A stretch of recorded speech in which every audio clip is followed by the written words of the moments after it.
Today's brief video, I want to share with you guys one of the several ways that smoking weed and weed addiction had damaged my mental health. And today's conversation is going to revolve around the concept of being able to handle pressure or stress.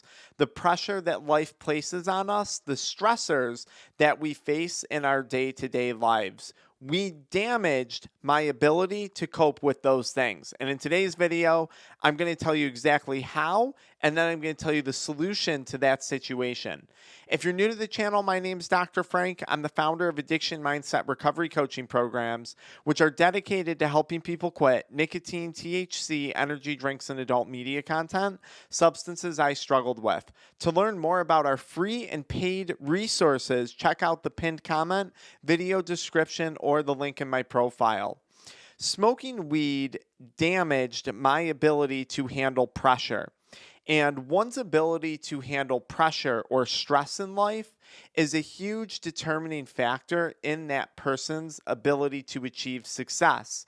Maybe this is success in a relationship. Maybe it's from an entrepreneurial or a business standpoint. When I was constantly high, and when I was getting high often, I had a very low ability to handle pressure. My tolerance for stress and my tolerance for pressure was almost at zero. And I notice this all the time in my one-on-one coaching calls and in our group coaching programs. People who struggle with weed addiction have a very, very, very low tolerance for stress and pressure. And I think this is common among many people who suffer from substance use disorders. Something happens, the individual freaks out, and they go into a state of, why is this happening to me? And guys, I'm not saying this from a place of judgment. I was the exact same way when I was addicted to weed and other substances. But the person says, why is this happening to me? This isn't my fault. Why am I in this situation? There's nothing I can do. I might as well go get stoned. I may as well go and get high. Things are happening to me all the time, bad things. Let me give you guys an example scenario of this, because quitting is how you change this narrative. Quitting is how you reflip the script on this. Here in Buffalo, New York, we just endured a pretty big blizzard, and I'll be honest with you, it was scary. No emergency services for 72 hours. You're completely snowed in your house. You physically cannot get out of your house where I am, or you weren't able to over the last 2 or 3 days. Power's going in and out. You have family members and friends that you're concerned about. Really a bad situation, okay? Lots of people will have died from this, unfortunately. Now, in the past, when I was high, I would have had one concern prior to this storm. Do I have enough weed and nicotine to get me through the next 3 days?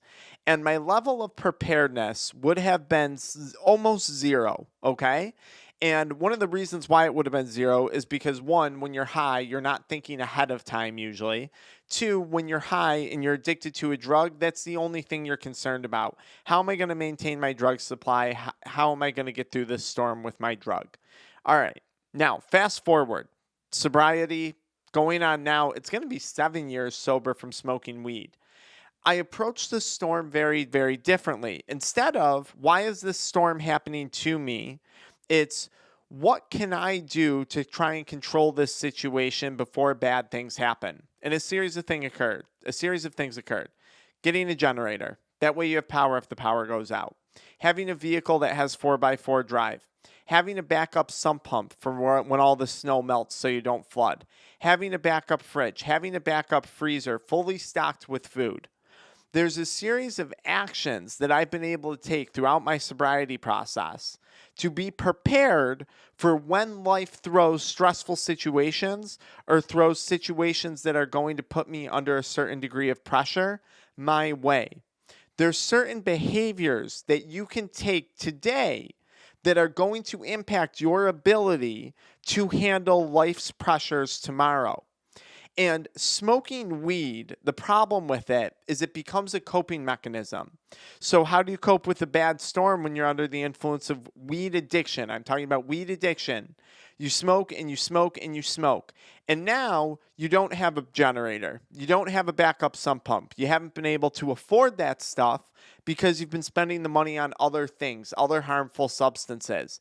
Now your basement floods, the power goes out, you don't have heat, and now you're in potentially a life-threatening situation. Could have had you exercised more control over these type of situations had you not been smoking weed, had you not been spending that $7,000, $10,000 a year on weed.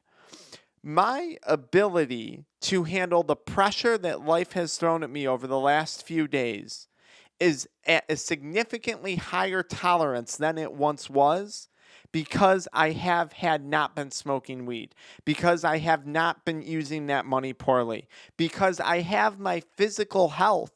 I've been able to go outside, shovel snow, clear the vents, do this, do that. Because I have my mental health, I've been able to think clearly and think positively throughout the duration of the situation. Now, listen, there's people out there who have endured far worse things than blizzards. There's been forest fires, hurricanes, okay? God knows what you deal with where you live, right? But the purpose of this video is that by quitting smoking weed, you can stop taking the narrative of why are things happening to me? And you can start to take on the narrative of things happen because of me. And how I prepare today, how I prep myself today is going to impact how well I manage tomorrow. And if you're constantly smoking weed, you're constantly getting high, I can almost guarantee you that next year, 2023, is going to look just as crappy as this year did for you. Irrelevant of the blizzard, irrelevant of the hurricane, irrelevant of the COVID. Because our ability to tolerate pressure when life places it on us, our tolerance for pressure, is something that we create. And it's something that addiction destroys. Addiction wants you to have a low tolerance to pressure because what do you do when you become stressed? What do you do when you can't deal, when you can't cope? You go and you feed the addiction more and more and more. And this is the problem that a lot of people run into. So if you want to change that, check out the pinned comment or the video description and read about our Living Weed Free in 2023 program.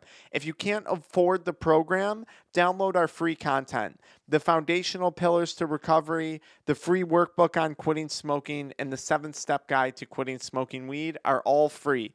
If you got the money or you want to budget the money, join the Living Weed Free in 2023 program or do a one-on-one coaching call. Let's change things going forward for you guys. All right. See you in the next video.